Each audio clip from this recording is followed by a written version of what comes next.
Hello everybody, I'm going to make this as quick as possible, so buckle up. First of all, I currently stream at twitch.tv/DesperateShaco. I'm doing Unranked to Masters at the moment, so if you don't want to miss that, then obviously check out the link in the description down below. Follow me on my Twitch. Now, second of all, I do want to come back to YouTube, which means I would need some video requests, please. If you have any specifics you want me to do, any recommendations, then please comment section down below. I'll do whatever I can to make you guys happy. But without further ado, enjoy the video. There's more to come. League is in a very painful, spot at the moment. I think I'm looking forward to some of the season 11 changes, basically. I actually have to say I haven't understood haste quite yet. They're trying to make it more linear, the way like CDR works, which I guess, because at the moment having going from 0 to 10% is not as much as going from 30 to 40%, from my understanding. But I don't know. I take the HP regen if I go 80 Shaco, and I take the refillable potion if I go AP. Because if you go rejuvenation bead, it builds into Tiamat, which makes your Tiamat, cheaper.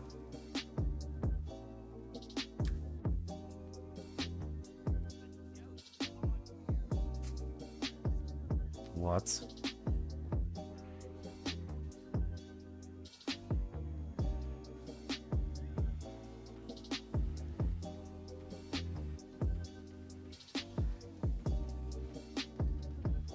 So, I didn't place my box.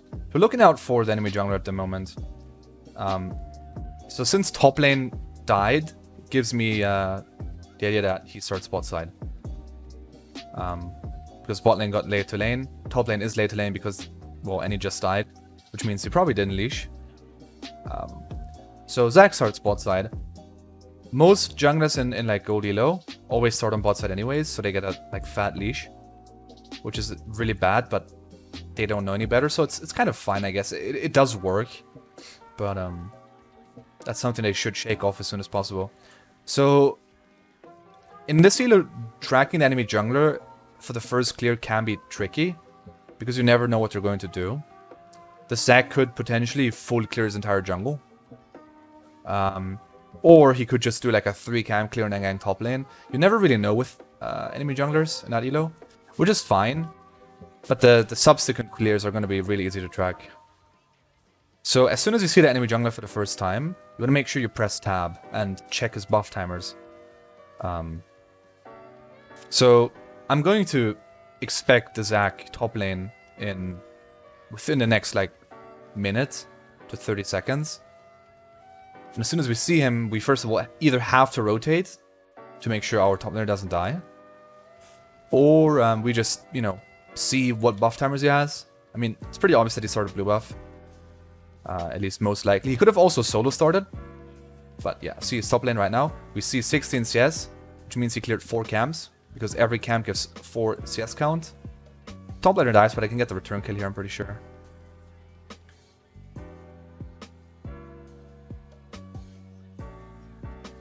Oh, what is this minion block? Yo. That minion block was really awkward. So 16 CS is, so he did this, he did his blue buff, and then he did 2 more cams. I'm not entirely sure which one he did. Most likely did wolves and then wraiths. Those are the easier ones to clear for him. But again, not 100% guaranteed. What we can do now, for example, is check his wraiths. So he did them. It's good to know. We're going to gang mid lane here. Always make sure to... Always make sure to check your lanes. This is a really awkward wave. If you don't push this in, it's going to create a freeze, which is really, really bad for our Ahri. So we want to make sure to push this in. Bot lane is kind of gankable, but the Scuttle Crab is still up. He's still top lane. So what we can do now is, because we know he started bot side, our camps are already up. So this means if he did those, they will be up again. And if he didn't do those, then they will be still up anyways. So we can look for counter jungling here. So we know Gromp is still level 1, which means in his first clear he didn't do it, like I said. Which means he most likely did the Wolves and then Wraiths in his first clear, along with blue and red buff, because he had 16 CS. So this should be level 4 now. Yeah, there you go. That's how you track the enemy jungler and his jungle camps and stuff. It's, once you know what to look out for, it's really easy. It's just a matter of actually keeping track, like actively thinking about it. So now we look for ganks again. We could recall, obviously, we have a lot of gold. We should look for a recall soonish, but we can also look for a gank here. It's not necessarily going to work, but I think there's a chance. Lane is kind of overstepping here. She already tumbled in. We don't have to cure here. We're going to wait for the Rakan W.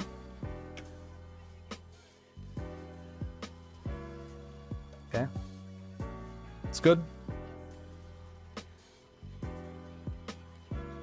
We don't have to help push this in. Honestly, we can just recall to save some time. So now, whenever you recall, you want to make sure to check your lanes to see what's going on. That just allows you to then know where to path towards. Usually, if there's nothing to path towards or to gank or something, you want to path towards your camps that are up. In this case, bot lane. I want to try and play around my top laner in the future, which means I kind of want to transition from bot to top side. But that is not always going to be the case. So, right now there's not much to worry about. Our bot lane just reset. Mid lane just reset. I could have potentially caught the wave on mid lane, but that's not really too bad. Because this way I don't give away my position. So now we're just looking to clear Krugs. After Krugs, it depends. We could look for a bot lane gank, but my Jinx is still in base for some reason. So we're just going to go for Wraiths. We're going to reset anyways. Vayne is low, she hasn't based yet. She just crashed the wave, so she definitely wants to recall. Now if we look at top lane, and he's pushing this in, but she's probably also looking for a recall. So by the time we full clear our jungle, Annie will be back to lane. So if she recalls now, she's probably in base about right now. So now she's going to start walking back. Oh, we have to gank mid lane. Always look at your map, obviously, to see what's going on. You might... Ah, you actually didn't get fear. That's unlucky. That was a wasted ignite, but that's fine. Okay. So now she should be around here, Danny. We should see her walking through the lane anytime soon. Unless she obviously goes to a different lane. My jungler's gone. See, there she is. So that means Zac took my jungle. Which is fine. But now we can look for a gank on Annie. Have to be careful though. She might just walk through jungle and have this warded. She did see us. That's fine though. We can still look for an invade or then potentially soon a tower dive. Lane might also be gankable. This should probably not be up though. Yeah, it's not. So now the other option is the tower dive on top lane. We have to make sure that we know where Zac is. It's really important.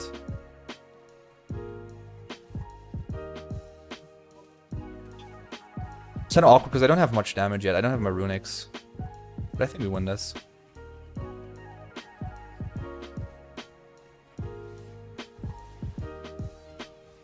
Dodging the tower shots.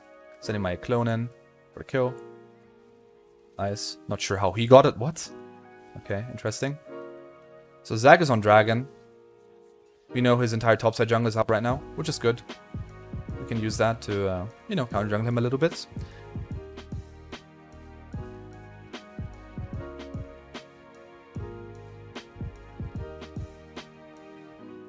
He might take our jungle, but at least in return we got a tower dive on top lane. Yeah, I don't know how he got the kill, by the way. That was really weird. I should have gotten the kill. Wait, did he... Wait, his red should be up. Did he actually already take this? There's no way. He must have taken it as soon as it spawned. That's confusing. Okay, well, I guess his red buff's not up then. That's weird. Oh well. Time to recall. We have a lot of gold. We have Runic Echoes now. We can buy boots and a Dark Seal along with it. Or just an Amp Tome. Depending on what you like.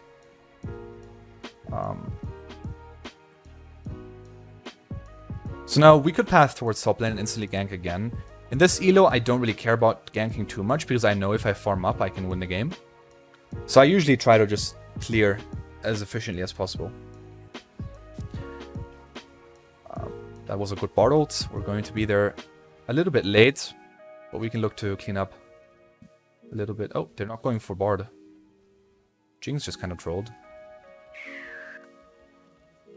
Probably not much we can do here. Actually, he's kind of trolling.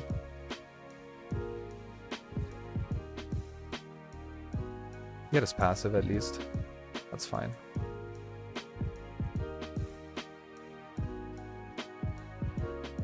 Okay. Using Ignite for passive, in my opinion, is worth it. That is complete troll. What the fuck? Also, what's my clone doing? Okay,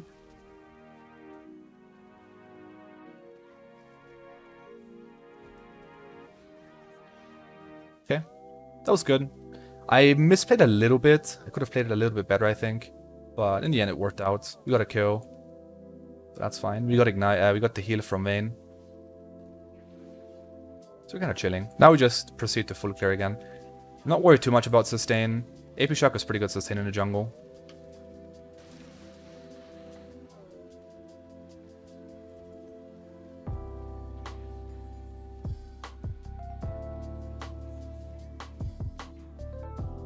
Okay.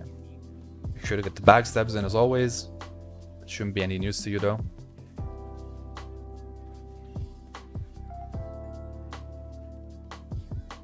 If you don't have your box on Wraiths, always make sure to auto-attack each one once, so that you get your Talisman proc in. Your Talisman heals you for each unit you dealt damage to, basically. So if you hit everyone once, it's basically like having your box hit the Wraiths in terms of healing. So now we're just going to full clear this, go back, buy Sork Shoes, and then buy the Fiendish Codex, I think it's called. It might look to help top lane, but I don't think there's much I can do. Yeah, not much I can do. Make sure to always clear your buff last if possible in your clear rotation, so that you have the extended buff duration.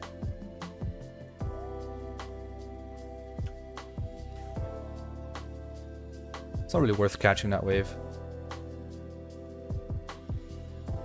Again, always make sure to pay attention to the map. Okay, now we recall. So as you can see, I'm doing pretty well in terms of farm. I have 2 kills, 2 assists, pretty decent. Nothing crazy, obviously, but you don't have to overperform. You just have to make sure you're well put into the game. And then if you have decent mechanics on AP Shaco at least, you should be able to carry. Okay, let's look at chat a little bit.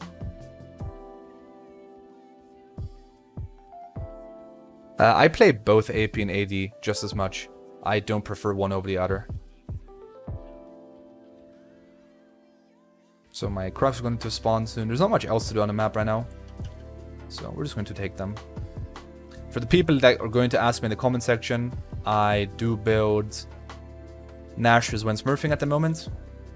It gives me way better clear speed. It actually gives me great dueling power as well. It gives me 20% CDR really, really quickly. It gives me good objective control, which is something that when smurfing is really, really powerful.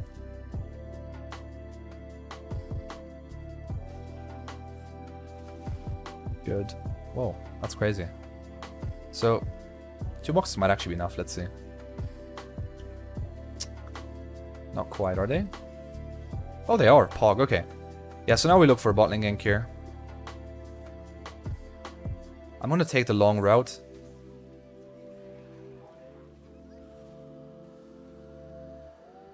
They don't have Guardian anymore. We should be able to kill them here. They see me coming, which is fine though. I guess we kill him first. Oh, she's going in. Interesting. Nice. Now we can do dragon.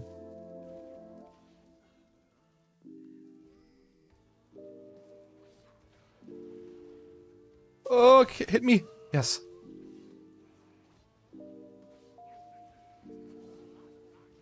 Always make sure to take the hits when you have your box close. And don't do it like me, so I just cut the box. Yeah. I honestly don't really care too much about counter jungling and lower elo beyond like the first, second, or third clear.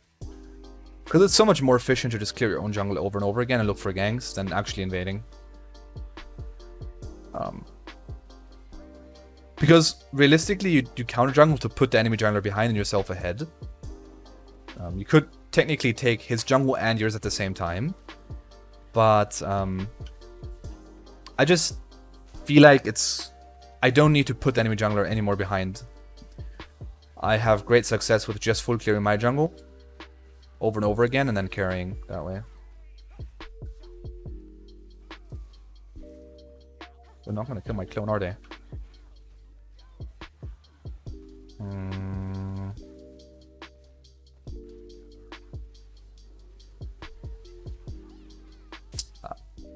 I can't.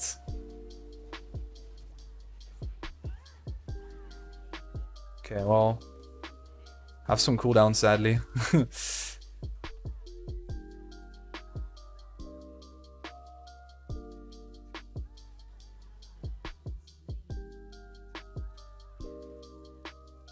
Oh shit, this is bad. Run!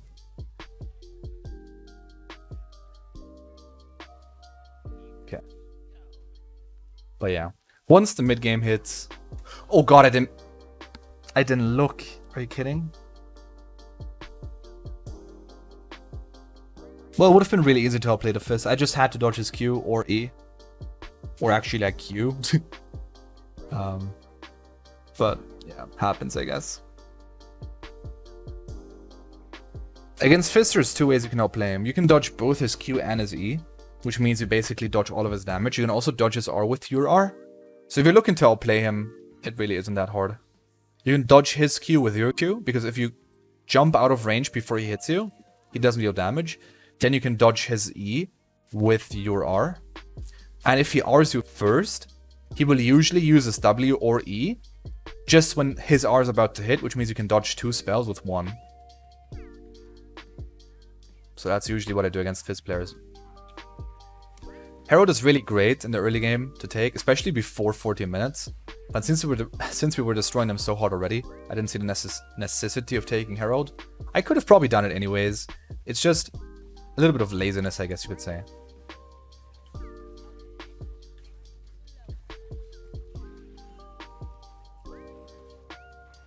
But you can still obviously take it now.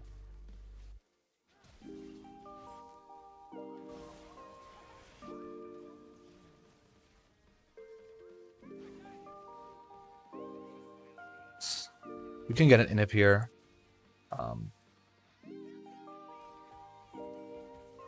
Yeah, this game is pretty much over. See, this is where, you know, this is what's important. The early game is really just everything in the current meta on Shaco. If you have a good early game, even on AP Shaco, the game's most likely over if you play your cards right. So that's, you know, the most important thing. Herald is not having it today. What the fuck? And they surrendered.